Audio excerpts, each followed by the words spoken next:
ঈমানের পথে অবিচল থেকে আমার মরণ যেন হয়।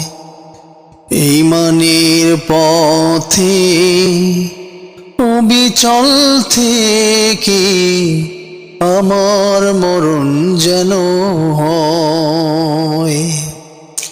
তোমারই কাছে মিনতি আমার, মহামহিম দয়াময়।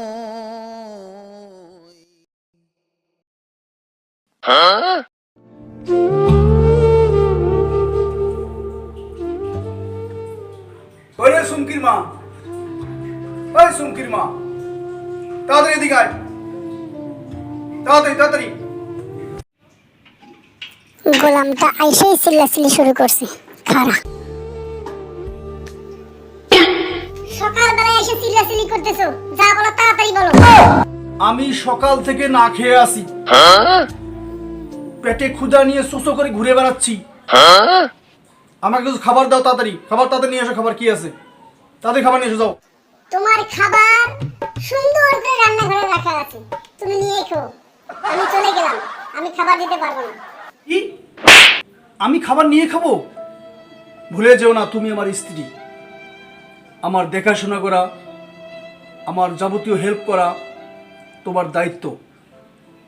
আমি তোমাকে বিয়ে করেছি শুধু ঘুরে বেড়ার জন্য না, আমার খেদমত করবা, আমার কথা মতো চলবা। তুমি তা না করে আমার সাথে সকালবেলায় খারাপ আচরণ শুরু করেছো। আমি সারাদিন কাজ করি, খাওয়া দাওয়া করে আমি চলে যাব, তোমার এই টেনশন নাই। আর তুমি টেনশনে আছো, দেখো সুন্দরভাবে সেজে গুজে রেডি হয়েছো, কোথায় যেন তুমি যাবে। এটা করো না, বাদ দাও, ভালো হয়ে যাওয়ার সময় আছে। শোনো, আরেকটা কথা বলে যাচ্ছি, আমি যেখানে ঘুরতে যাব আমাকে বারবার ফোন দিয়ে ডিস্টার্ব করবে না, বলে গেলাম। কিন্তু যদি ফোন দাও, এসে বাসায় এসে মজাটা বুঝবা। কি? তারপরেও তুমি চলে যাবা? হায় রে আমার কপাল রে। আপনাদেরকে বলছি, বিয়ে করবেন, বিয়ে করার আগে দেখে শুনে বুঝে তারপরে বিয়ে করবেন, নয়তো আমার মতো আপনাদের অবস্থা।